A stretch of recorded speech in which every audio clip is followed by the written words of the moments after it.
Philippines లో MBBS చదవాలనుకుంటున్నారా? ఫ్రీగా వెళ్లి చూసి నచ్చితేనే ఎంబీబీఎస్ అడ్మిషన్ తీసుకోండి.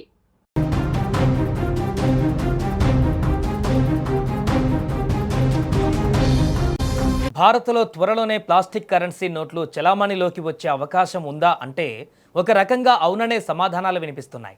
దేశంలో పాలిమర్ కరెన్సీ నోట్లను ప్రయోగాత్మకంగా ప్రవేశపెట్టేందుకు భారతీయ రిజర్వ్ బ్యాంక్ కసరత్తు చేస్తున్నట్లు తెలుస్తోంది. అయితే దీనిపై ఆర్బీఐ ఇప్పటి వరకు అధికారిక ప్రకటన చేయలేదు. విశ్వసనీయ వర్గాల సమాచారం ప్రకారం త్వరలో పైలట్ ప్రాజెక్టును ప్రారంభించి దశలవారీగా పాలిమర్ నోట్లను అందుబాటులోకి తీసుకురావాలని ఆలోచిస్తున్నట్టుగా తెలుస్తోంది. నిజంగానే ప్లాస్టిక్ కరెన్సీ నోట్లు రానున్నాయా? తెర వెనుక అసలేం జరుగుతోంది? మొదటగా తక్కువ ముఖ విలువ కలిగినటువంటి మొదటి దశలో 10 రూపాయలు 20 రూపాయలు వంటి నోట్లతో ఈ ప్రయోగాన్ని ప్రారంభించాలని ఆర్బీఐ యోచిస్తున్నట్లుగా తెలుస్తోంది. ప్రస్తుతం చలామణిలో ఉన్న కాగితపు నోట్లను రద్దు చేయకుండా వాటితో పాటు కొత్త పాలిమర్ నోట్లను కూడా దశలవారీగా చలామణిలోకి తీసుకురానున్నారు. దీంతో ప్రజలు ఒకేసారి కొత్త నోట్లకు మారవలసిన అవసరం ఉండదు. ఈ ప్రాజెక్టులో భాగంగా పాలిమర్ షీట్ల సరఫరా కోసం ఆర్బీఐ నోట్ల ముద్రణ విభాగం ఇప్పటికే గ్లోబల్ ఎక్స్ప్రెషన్ ఆఫ్ ఇంట్రెస్ట్ జారీ చేసింది. ఈ టెండర్లో పాల్గొనాలనుకునేటువంటి సంస్థలు ఆగస్టు 18 లోపు బిడ్లు సమర్పించాలని గడువు కూడా నిర్ణయించినట్టుగా తెలుస్తోంది. ఇది పాలిమర్ నోట్ల దిశగా ఆర్బీఐ వేగంగా అడుగులు వేస్తుందనేటువంటి సంకేతంగా భావిస్తున్నారు. ప్రస్తుతం యూపీఐ వంటి డిజిటల్ చెల్లింపులు భారీగా పెరిగినా దేశంలో నగదు వినియోగం మాత్రం ఇంకా అధికంగానే ఉంది. తరచూ వాడకం వల్ల కాగితపు నోట్లు త్వరగా చిరిగిపోవడం, పాడవడం జరుగుతోంది. వాటి స్థానంలో కొత్త నోట్లు ముద్రించేందుకు ప్రతి సంవత్సరం భారీగా ఖర్చు కూడా అవుతుంది.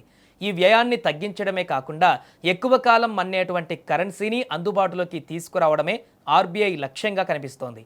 పాలిమర్ నోట్లు సాధారణ కాగితంతో కాకుండా ప్రత్యేక ప్లాస్టిక్ పదార్థంతో తయారవుతాయి. ఇవి నీటిలో తడిసినా పాడవవు, మురికి తక్కువగా పడుతుంది, చెరిగిపోయే అవకాశం కూడా చాలా తక్కువే. దీంతో కాగితపు నోట్లతో పోలిస్తే ఇవి ఎక్కువ కాలం చలామణిలో ఉండగలవు. అలాగే నకిలీ నోట్లను అరికట్టేందుకు పారదర్శక విండోలు, ప్రత్యేక భద్రతా గుర్తులు వంటి అధునాతన సెక్యూరిటీ ఫీచర్లను కూడా వీటిలో అమర్చేటువంటి అవకాశం ఉంటుంది. ప్రపంచంలోని అనేక దేశాలు ఇప్పటికే పాలిమర్ కరెన్సీని విజయవంతంగా వినియోగిస్తున్నాయి. ఆస్ట్రేలియా, యునైటెడ్ కింగ్డమ్, కెనడా వంటి దేశాలలో ఈ నోట్లు ఎన్నో సంవత్సరాలుగా చలామణిలో ఉన్నాయి. అక్కడ వీటి మన్నిక, భద్రత, నిర్వహణ ఖర్చు తగ్గడం వంటి ప్రయోజనాలు కనిపించాయి. భారత్లో ఈ ఆలోచన కొత్తది కాదు.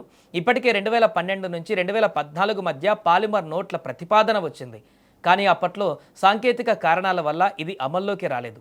ఇప్పుడు మళ్ళీ ఈ అంశంపై దృష్టి సారించిన ఆర్బీఐ ముఖ్యంగా ఏటీఎంలు, నగదు లెక్కించే యంత్రాలు, బ్యాంకింగ్ వ్యవస్థకు ఈ నోట్లు ఎంతవరకు అనుకూలంగా ఉంటాయి అనే విషయాలలోనూ పరిశీలిస్తూ పైలట్ ప్రాజెక్టులకు సిద్ధమవుతోంది.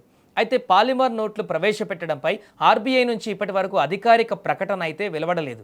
ప్రణాళిక, టెండర్ పైలట్ దశలో ఉంది. కాబట్టి ఎప్పుడు అమల్లోకి వస్తాయి, ఏ నోట్లు ముందుగా విడుదలవుతాయి, దేశవ్యాప్తంగా ఎప్పటి నుంచి అందుబాటులోకి వస్తాయి అనే విషయాలపైన స్పష్టత రావాలంటే ఆర్బీఐ అధికారిక ప్రకటన కోసం వేచి చూడాల్సి ఉంటుంది.